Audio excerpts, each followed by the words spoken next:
we come to the Sioux, the mighty Sioux Indian, whose legends are an integral part of our history. It was the Sioux that knocked over Custer. The Sioux live on many reservations, mostly in South Dakota, and it's a land of lakes and fertile valleys, a hilly terrain, a land the Sioux love. What goes out? My grandchildren, in the time in which I shall tell, South Dakota was the land of the Sioux. In the Bahasapa, the sacred hill, the Great Spirit dwells, and the holy men of our tribes came to commune with him in their visions. It was in the days of the open prairies, stretching away and away, over hill and valley and plain, with nothing to stop them but the sky. It was a sea of shining green, sailed by drifting cloud shadows. It was the home of the fleet of foot and wing. It was shared by Pte, the bison, and by all the little dwellers of the earth.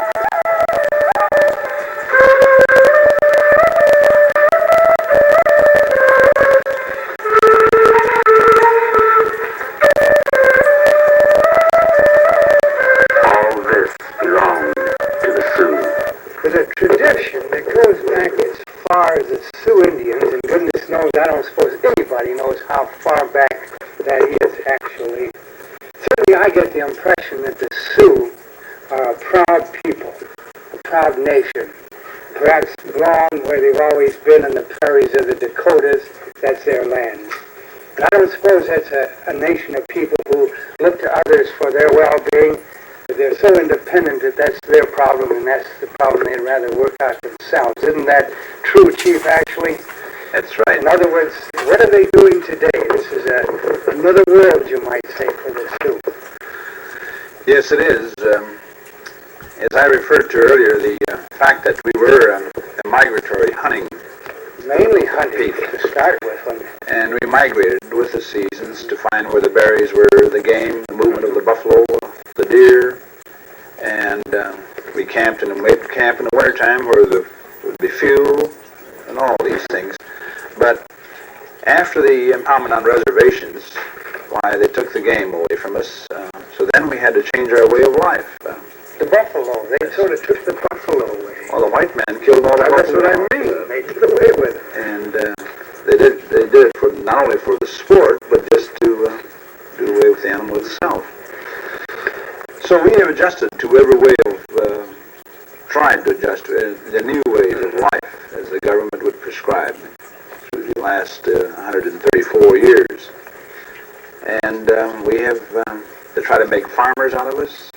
They try to make, if that would go along pretty good, they would discontinue that and then go into another phase of maybe a cattle. Mm-hmm. And that didn't work out, so they would try something else. Now, in the last, since 1952, they thought, well, maybe we've got to relocate these Indians off the reservation, move them to the urban areas. Now, we are to the point where this program is not working out to the best advantage, and so the feeling is that this is our land, this is our home. We have the right to live here and to make the best way of life that we have. Just recently, we've been working with private enterprise, private capital to develop a model reservation. I understand this will be the first in the nation. The purpose is to start with the basic economics on a reservation. The land, That's it. that's what we have. And then people, the human resource. And then with the new development of the Pick-Sloan plant, of the development of the Missouri River, we got the Great Lakes of South Dakota. We have the water resource. And we also have the climate. So the idea is to start, and of course private, with a profit concept, you've got to have, when you invest money, you've got to have the return. So the idea is to develop land, put cattle on it. Profitable. That's right. And irrigation. And then industrial development to bring small plants in, no huge plants, but plants that would employ maybe 15 or 20 people. But it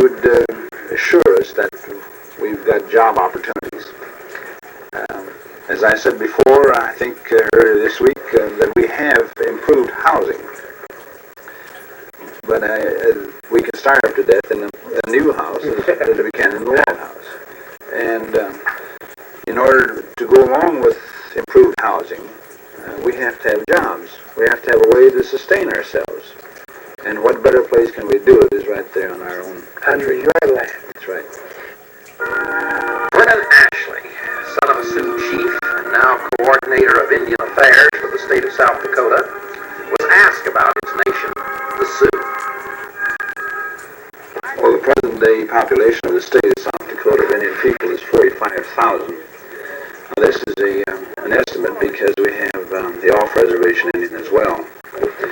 And we have 7 reservations, as you'll see on the map of South Dakota. And starting with the Pine Ridge in the southwest, Rosebud, to the east of the Pine Ridge, the Cheyenne River to the north, the Standing Rock, the Crow Creek, the Lower Brule, I should say, and the Sisseton Wahpeton Sioux. Also in the southeastern part of the country, we have the Yankton tribe, and to the Middle East, we have the Santee, or the Flandreau Santee Sioux. Now we have people, sizable populations living in Rapid City. In fact, we have a real large population in Rapid City. And Winter, Pierre, Yankton, Mobridge, towns such as this off the reservation. The history behind our tribe, of course, is, I always refer to it as one of the, we were treated as a sovereign nation by the United States government. It stems from the fact that the United States government made treaties with the Sioux as far back, starting in 1805. This is somewhat different than the Seminole, but we have made treaties, and numerous treaties, which were broken by the federal government. And now, at one time, the Dakota Territory covered a large area, which was more than half the state of South Dakota, extending into Nebraska, into North Dakota, and a little into Wyoming. But when the migration went west, the discovery of gold in the Black Hills, the movement of white people into the west, the Army thought that we had too much land to be set aside for Indians, so they started to force us to impound us on reservations. Now this is an impoundment because now you will note even on the maps today, my home reservation is Fort Thompson, which is a reservation. And you go to Fort Yates, North Dakota, that was an Army fort. These are Army forts. At one time, my people had to have permits to leave the reservation. And it said that, and I'm an Episcopalian, and they say that we have what we call the Indian Convocation, where all the Indian people get together and pray together and worship for several days. It is back in the late century, the first convocation our Indian people went to, I understand they had to have permits to go to a church function. And this, to me, is quite historic. But getting down to the present day, when the reservations were established, they divided the Sioux by force into the different reservations that I've named. And the Oglala, which is on Pine Ridge, where they were trying to force us to live along the Missouri River. But being a migratory hunting tribe, they couldn't see themselves along the river breaks, as they're called. So the Oglalas and the Sichanavu, which is the Rosebud, they wouldn't stay. They moved to the west. And finally, I guess they didn't feel like they should force them anymore, so they let them stay in these reservations. That's where you'll see the Pine Ridge and the Rosebud away from the river.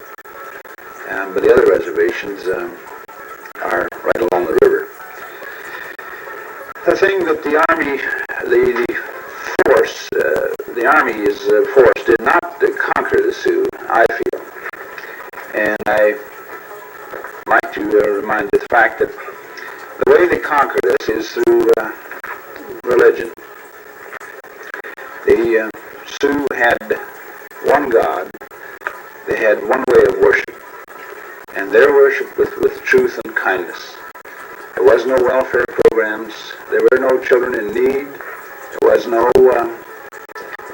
illegitimacy. There was no divorce. I briefly refer to these because of the Sioux had one of the most finest cultures that history will record. And when they divided us and moved us to these reservations, the first churches that came into South Dakota was the Catholic, the Episcopal, the Presbyterian, and the Congregation.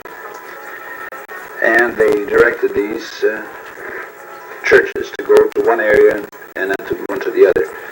And this way, you'll notice today that the Catholics are stronger in a certain area, the Episcopals are strong in that area, the Presbyterian and the Congregation. What they did was to convert us to the white man's Christianity and divide us so that we criticize each other, because we say the Shinaskas are a little better than the Shinasapa. The Shinasapa is a Catholic, it means the black gown, and the Episcopal is the white gown. And the Kamarjicha, of course, is the Congregation. But even today this goes on, where we are rather critical of ourselves, and this is what the government did, is to divide and conquer. And they did it because I referred, we had one way of worship. And I like to refer to the fact that our Indian people did not live, go to church just one day a week. Their worship meant every day of their life, because they felt that they had something to thank the Lord for. The Wakantanka, as we say. And certainly all of us as living today, we have something to thank the Lord for. We have many blessings which come to us every day of our life. And I like to state that if we don't thank the Lord for these many blessings, there must be something wrong with us eternally. The subject of economic opportunity and industrial involvement where the Indian is concerned is often discussed. To bring some light on this subject, we listen to Marvin Franklin, Director of Special Indian Projects for the Phillips Petroleum Company, a company that has done much for the first American. This is one of the great concerns, and of course is one of the charges of the Bureau of Indian Affairs, and industry has recognized for some time the almost impossible for government to accomplish all of these tasks unless we have some cooperation from all segments of industry, not just business, but local people. And actually, the things that you've been doing here on this program are very significant in bringing to the public the true story of the needs and wants, the desires and the ambitions, and some of the culture which must be preserved of the Indian people. I thought it would be interesting, Roselle, to tell some of your audience the locations of some of the reservations in the United States in relation to where we are today. You have a map right back of it, if you're there, Mr. Frank. Would you like to point the map? Yes.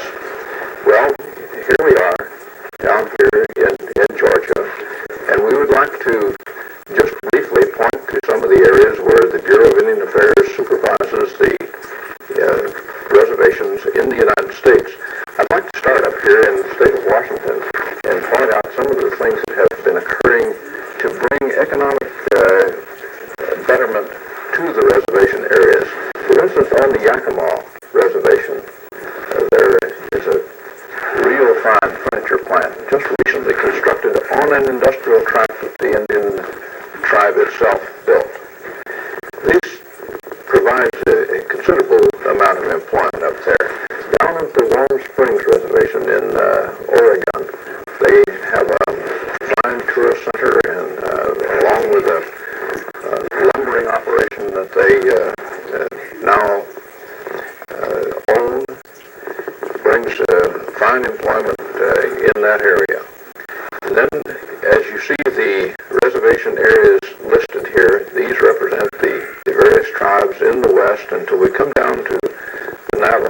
here, the Navajo is, of course, the largest reservation, being over 25,000 square miles in area.